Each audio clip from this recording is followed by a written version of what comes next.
শুনছো? এই মুষলধারে বৃষ্টির মধ্যে ছাতা মাথায় দিয়ে কোথায় যাচ্ছ তুমি? কোথায় আবার যাব? বাজারে যাচ্ছি গো। ঘরে তো তরকারি বলতে কিছুই নেই। ভাবলাম বৃষ্টির দিনে যদি ভালো কোনো নদীর মাছ পাওয়া যায় নিয়ে আসি। না না, আজকে এই আবহাওয়ায় তোমার কোথাও যেতে হবে না। বাইরে যা বৃষ্টি, ভিজলে আবার ঠান্ডা লেগে জ্বর আসবে। বাজারে যাওয়ার কোনো দরকার নেই। রান্নাঘরের পেছন থেকে বেশ কিছু টাটকা কচুর শাক তুলেছি, ঘরে ডালও আছে। কচুর শাক আর পাতলা ডাল দিয়ে চলে যাবে আজকে। তা না হয় বুঝলাম, কিন্তু রোজ রোজ কি আর একই খাবার ভালো লাগে? একদিন খেলে কিচ্ছু হবে না। চলো ঘরে যাও, আজকে বাইরে যাওয়ার দরকার নেই।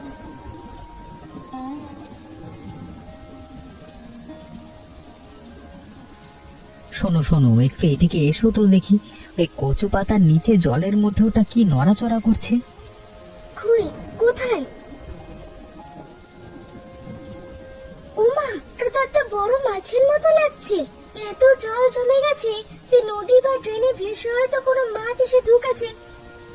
হ্যাঁ গো, একদম মাছের মতোই তো মনে হচ্ছে। জল এত বেশি আর বৃষ্টিও এত জোরে পড়ছে, এখন নামলে মাছ হাত ফসকে পালিয়ে যাবে। ঠিক বলেছো, এখন আর হাত দিতে যেও না। একটু বৃষ্টিটা কমুক, তারপর দুজনে মিলে নেমে মাছ ধরবো। একদম। মোড়ল মশাই, ও মোড়ল মশাই, একটু এইদিকে শুনে যান না। দেখুন, গঙ্গা টাটকা ইলিশ মাছ নিয়ে এসছি।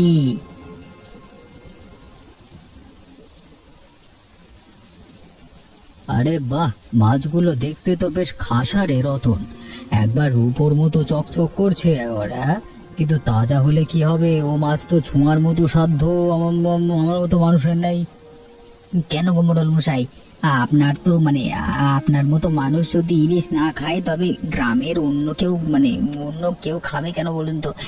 দাম তো নদীর তাজা মাছের হিসেবে একদম ন্যায্য। ন্যায্য বলছিস কি রে রতন? তোদের ইলিশের যে আকাশ ছোঁয়া দাম, 1 কেজি মাছের যা দাম, তাতে তো আমাদের সারা সপ্তাহের বাজারের খরচ উঠে যাবে।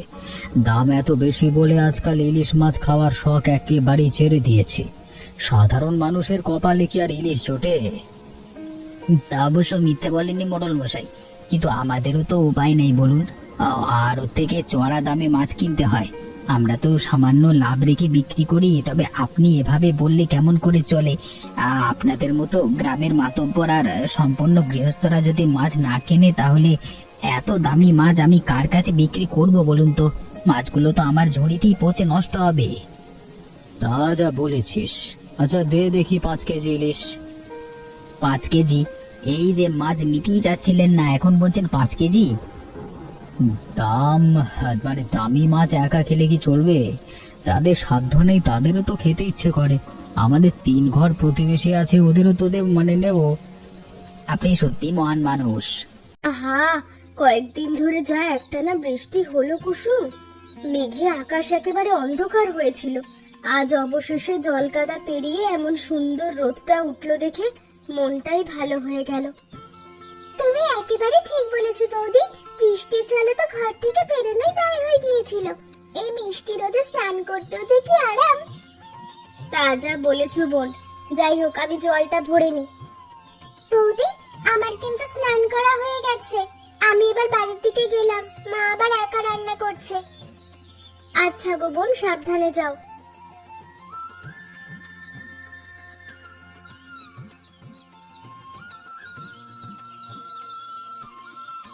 ও রতন দাদা, একটু দাঁড়াও তো। তোমার মাথার এই ঝুড়িতে ওগুলো কি মাছ লাগাচ্ছে গো? এই দেখো দিদিমণি, একদম জ্যান্ত নদীর কই আর মাগুর। নদীর ওপাশ থেকে ধরে নিয়ে যাচ্ছি। মাছগুলো একেবারে তাজা, হাত দিলে হাত থেকে লাফিয়ে পালাচ্ছে। এত সুন্দর আর তাজা মাছ! আজ আমাদের বাড়িতে তো এমন ভালো কোনো মাছই আসেনি। রতন দাদা, এই মাছগুলো আমায় দিয়ে দাও না, আমি একেবারে বাড়ি নিয়ে যাই। আচ্ছা, নিয়ে যাও। বাবা বিকেলে পয়সা দিয়ে দেবে। ওগো, একদম সারা শব্দ করো না। ওই দেখো, কোনার কচু গাছটার গোড়ায় কেমন চকচক করছে। ওটা তো নদীর বড় ইলিশ। ও মা গো, কচু বাগানের জলে এত বড় ইলিশ মাছ এলো কোথা থেকে? এ তো বিশ্বাসই হচ্ছে না। কয়েকদিনের মুষলধারে বৃষ্টিতে নদীর জল উছলে ট্রেনে ভেসে একদম আমাদের কচু বাগানে ঢুকে পড়েছে। আর দেরি করো না, বাপাস দিয়ে ঘেরো, আমি ডান দিক দিয়ে ধরছি। পেয়ে গেছি, দেখো দেখো কত বড় আর কি ওজন, কমপক্ষে 2.5-3 কেজি তো হবেই। বারে বা, এমন তাজা রূপলি ইলিশ আমি জীবনে দেখিনি। তো গো, মাছটা দিয়ে কি আজ খাস করে সর্ষে ইলিশ আর কচুর শাক রান্না করব? রান্না তো করাই যায় লতা, তবে শোনো, এই কালকে না মোড়ল মশাই আর রতন বলছিল বাজারের ইলিশের খুব দাম। এত বড় ইলিশ বাজারে নিয়ে গেলে ভালো দামে বিক্রি করতে পারবো। তা ঠিক বলেছো, এত বড় মাছ আমরা দুজনের কতটুকুই বা খাবো। এই দেখো দেখো, ওই দিকটায় আর একটা ইলিশ মাছ দেখা যাচ্ছে। তাই তো, শোনো, তুমি রান্নাঘরে রেখে এসো, এখানে মনে হচ্ছে অনেক মাছ আছে, সব ধরবো।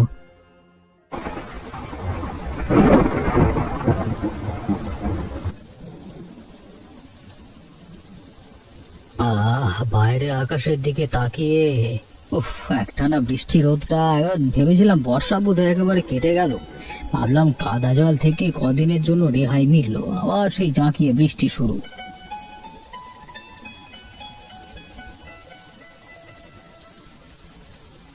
কি হলো বাবা, তুমি একা একা কি বলছো? বৃষ্টি আবার শুরু হয়ে গেছে, সেটা নিয়ে বলছি। আমার তো বৃষ্টিতে বেশ ভালোই লাগে বাবা। শোনো বাবা, তোমাকে একটা খুশির খবর দিই। আমি একটা এনজিওতে চাকরি পেয়েছি, সামনের মাস থেকে অফিসে যাব। বলিস কি রে মা কুসুম, সত্যি তোর চাকরিটা হয়ে গেল? ওরে আমার মা রে, তুই আজকে আমার মুখ উজ্জ্বল করলি। গ্রামের মোড়ল বলে কত মানুষের দায়িত্ব কাঁধে নিয়ে ঘুরি, কিন্তু নিজের মেয়ের এই সাফল্য আমাকে যে কত বড় গৌরব দিল তা তোকে বলে বোঝাতে পারবো না। সব তোমার আশীর্বাদ বাবা। এবার থেকে আর তোমাকে একলা সব সামলাতে হবে না। তোমার কুসুম এখন নিজের পায়ে দাঁড়িয়েছে। তুই শুধুই আমার মেয়ে না, তুই শুধু আমার অহংকার হয়ে উঠলি। চল চল ঘরে চল, তোর মায়ের কান পর্যন্ত এই সুসংবাদটা পৌঁছানো দরকার। চলো বাবা। লতা, লতা বোন আমার ঘরে আছিস নাকি রে? দেখ বাইরে এসে দেখ। ওমা, দাদা বৌদি, তোমরা এই হাঁটু সমান কাদা জল পেরিয়ে এই অঝোর বৃষ্টিতে আমাদের বাড়ি এসেছো? এ তো আমি স্বপ্নেও ভাবতে পারছি না। কত বছর পর এলে বলো তো? আমি তো ভেবেছিলাম বোনকে একদম ভুলেই গেছো। কি যে বলিস না লতা, তোকে কি আমরা ভুলতে পারি? কতদিন তোকে দেখি না বলতো, মনটা খুব হাঁসফাঁস করছিল। আজ সকালে তোর দাদা বলছিল অনেক দিন তো হলো, চলো আজ লতার বাড়ি থেকে ঘুরে আসি। তাই আর জল কাদার তোয়াক্কা না করে রওনা দিলাম। সত্যি লতা, তোকে না দেখে আর থাকতে পারলাম না। তা মনোজ কোথায় রে? ঘরে আছে নাকি বাজারে গেছে? আর তোদের খবর সব ভালো তো বোন? তোদের মুখটা দেখে মনে হচ্ছে কোনো বড় সারপ্রাইজ অপেক্ষা করছে। দাদা, সব ভালো। তোমরা এসেছো, এর চেয়ে ভালো আর কি হতে পারে? তোমরা তাড়াতাড়ি ঘরে চলো তো, একদম ভিজে গেছো। চল বোন। দাদা, এই বড় পেট কাটা টুকরোটা নাও। আজ কত বছর পর আমার হাতের ইলিশ মাছ ভাজা খাচ্ছ বলো তো? লজ্জা করবে না বৌদি? আর একটু ইলিশ মাছের তেল দিই? আহা লতা, থাম, আর দিস না রে বোন। এত বড় ইলিশের পেটি, আর তার উপর এমন কড়া ভাজা, পেট তো ভরে যাচ্ছে। এত সুস্বাদু ইলিশ যে ইদানিং বাজারে সহজে মেলে না রে। দাদা, আপনারা তো কালকে ভোরেই শহরের দিকে রওনা হয়ে যাবেন। এতদিন পর এলেন, হাতে করে খালি মুখে তো ফেরানো যায় না। আমি লতাকে বলে রেখেছি, যাওয়ার সময় দুটো বড় তাজা ইলিশ মাছ আপনাদের দিয়ে দেবে, রাস্তায় কোনো কষ্ট হবে না। হ্যাঁ, বলিস কি মনোজ, দুটো আস্ত বড় ইলিশ? আজকাল তো বাজারে 1 কেজি ইলিশের যে আগুন দাম, আমাদের মতো মধ্যবিত্তের কিনে খাওয়া সাধ্য নেই। তা তোরা এত বড় বড় তাজা ইলিশ প্রতিদিন কোথায় পাচ্ছিস বলতো? কোনো অলৌকিক কিছু নাকি রে? কোনো অলৌকিক কিছু নয় দাদা, কয়েকদিনের অঝোর বৃষ্টিতে গঙ্গার জল উপচে আমাদের রান্নাঘরের পেছনে জমে থাকা কচু বাগানে নদী থেকে ভেসে আসা ইলিশ ঢুকে গেছে। আমরা বাজার থেকে কিনি না, নিজের বাগানের হাঁটু জল থেকেই জাল কিনে নিয়ে ধরে আনছি। বলিস কি রে, কচু বাগানে জ্যান্ত ইলিশ? এ তো কখনো রূপকথাতেও শুনিনি রে মনোজ। ঈশ্বর তোদের উপর সত্যি সদয় হয়েছেন। তা যা বলেছো দাদা।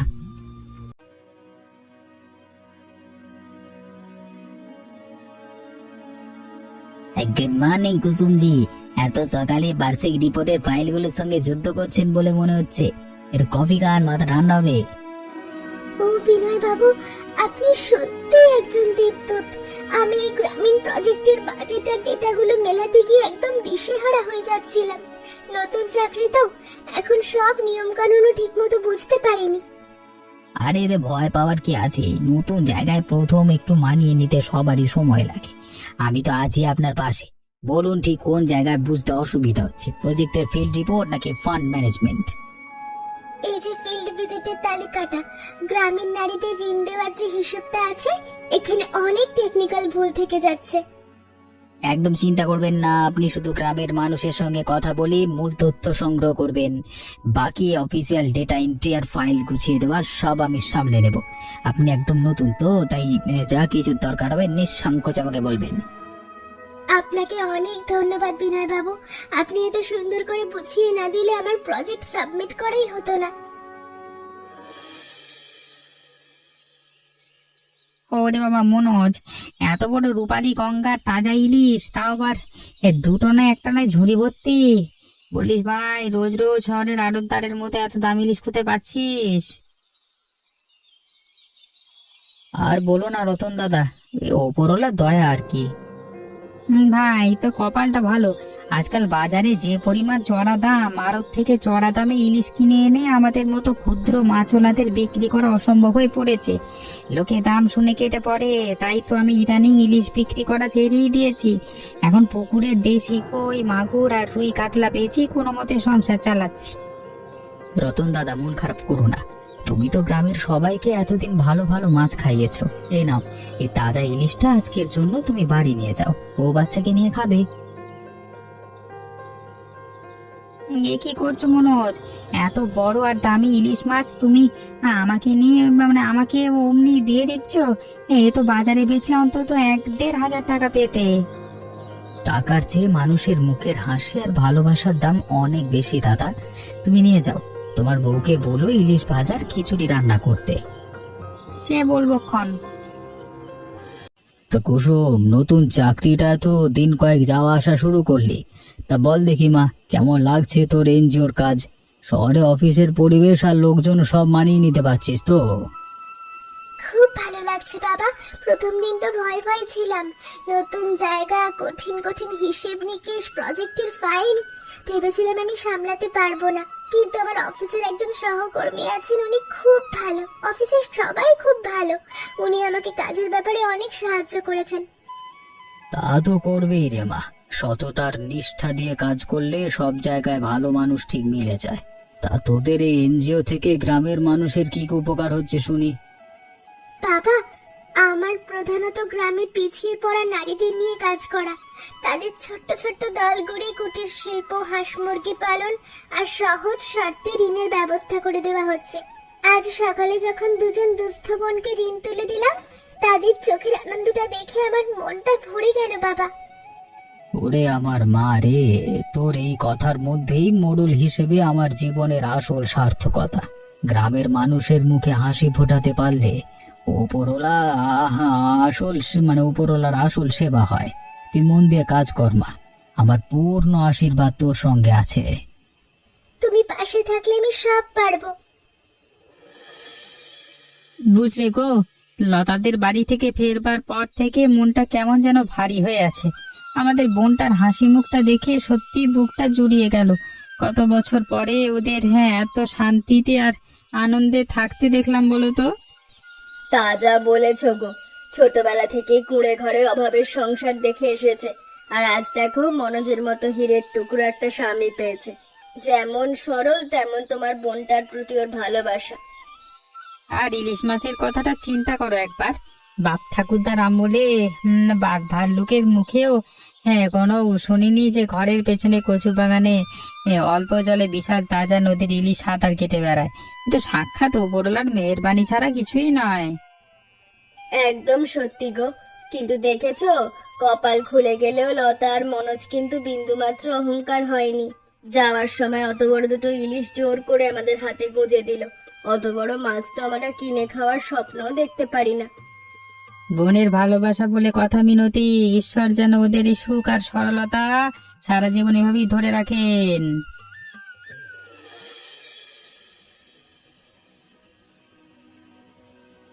আরে কুসুমজি, আপনি এখনো স্ট্যান্ডে দাঁড়িয়ে আছেন? সন্ধে তো হয়ে গেল, গ্রামের দিকে যাওয়ার শেষ বাস তো আগেই ছেড়ে যাওয়ার কথা। কি যে করি বিনয় বাবু বুঝতে পারছি না। আজ তো শুনলাম মূল সড়কের পেজের কাছে বড় একটা খাত তৈরি হওয়ায় গাড়ি চলাচল একদম বন্ধ হয়ে গেছে। বিকেল থেকে এই লাইনে কোনো বাস বা ট্রাকার চলছে না। বাড়ি ফেরার তো আর কোনো উপায়ও দেখছি না। হ্যাঁ, এত চিন্তা করবেন না কুসুমজি, গ্রামীণ রাস্তায় রাতে একা গাড়ি পাওয়া বাসের জন্য দাঁড়িয়ে থাকাটা একদম নিরাপদ নয়। বৃষ্টিও যে কোনো সময় নদীতে নামতে পারে আর কি। আপনার যদি কোনো আপত্তি না থাকে তবে আমার বাইকের পেছনে উঠে বসুন, আমি আপনাকে একদম নিরাপদে আপনার বাড়ির দরজায় পৌঁছে দিয়ে আসছি। কিন্তু বিনয় বাবু, আপনার বাড়িতে একদম অন্যদিকে। আমার জন্য আপনাকে অনেকটা পথ ঘুরে যেতে হবে, কষ্ট হবে তো। সহকর্মী বিপদে পাশে দাঁড়ানো কি কষ্ট হতে পারে বলুন? তাছাড়া আমি আপনাকে একাই নির্জন বাস স্ট্যান্ডে ফেলে রেখে যেতে পারছি না। আসুন, আর দেরি করবেন না, আকাশ অন্ধকার হয়ে আসছে। আপনার এই উপকারটা আমি সত্যি কখনো ভুলবো না বিনয় বাবু। চলুন। মোড়ল মশাই, ঘরে আছেন নাকি গো? মনোজ যে, এসো ভাই, বারান্দায় এসে বসো। তা হঠাৎ সন্ধে ভারী খালি, কি মনে করে? কি বলবো মোড়ল মশাই, তাজা বড় ইলিশটা আজকে আপনার জন্য নিয়ে এলাম, নদীর টাটকা মাছ। আরে বাহ, সে তো মস্ত একটা রাজকীয় ইলিশ মাছ মনোজ। কিন্তু ভাই, তুমি হঠাৎ আমাকে এত দামি মাছ দিতে গেলে কেন? এর তো বাজারে অনেক দাম। তা আমি তো তোমার থেকে অমনি মাছ নিতে পারবো না। দাঁড়াও, আমি ভেতর থেকে টাকা নিয়ে আসছি। না না মোড়ল মশাই, টাকার কথা বলে আমাকে দয়া করে পর করবেন না। সেদিন বাজারে আপনাকে আর রতন দাদাকে বলছিলাম না ইলিশের চড়া দামের কথা? আপনি তো ধনী দরিদ্র না ভেবে গ্রামের কত অভাবী মানুষের মুখে ইলিশ তুলে দেন। মোড়ল হিসেবে সবাইকে আগলে রাখেন। আজকে এই ছোট ভাইটার পক্ষ থেকে এই সামান্য উপহারটুকু আপনাকে ভালোবাসার টানে দিলাম, দয়া করে এটা ফিরিয়ে দেবেন না। মনোজ ভাই, তোর এই ভালোবাসার কাছে যে কোনো টাকার পাহাড়ও হেরে যায়। তুই সত্যি বড় মানুষ রে, ঈশ্বর তোর সংসারের কল্যাণ করুক।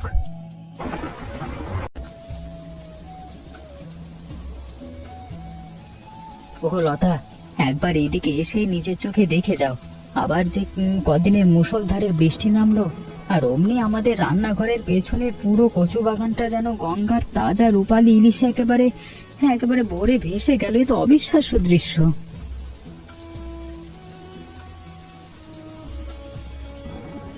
ওমা গো, সত্যি তো এত ছোট কচু বাগানে শয়ে শয়ে এত বড় বড় ইলিশ মাছ কিলবিল করছে।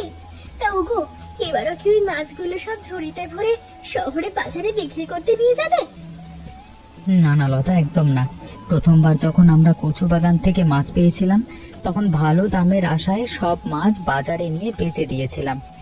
ভেবেছিলাম টাকাই হয়তো জীবনের সব সুখ এনে দেয়। হ্যাঁ গো, ঠিকই বলেছো, টাকাই তো সব নয়। তাই এবার আর সেই ভুল করব না। এই কচু বাগানের ইলিশ নদী আর প্রকৃতির দেওয়া আশীর্বাদ। আজকে এই বাগানের একটি মাছও আমি বাজারে বিক্রি করব না। গ্রামের মোড়ল মশাই, রতন দাদা, আমাদের প্রতিবেশী আর সব ছোট বড় ধনী দরিদ্র পরিবারকে এই মাছ নিজের হাতে বিলিয়ে দেব। তুমি সত্যি খাঁটি সোনার মতো একটা মানুষ গো। তোমার এই সিদ্ধান্তে আমি এক পায়ে রাজি। চলো, এখনই সবাইকে ডেকে আমরা একসাথে মাছ ধরা শুরু করি।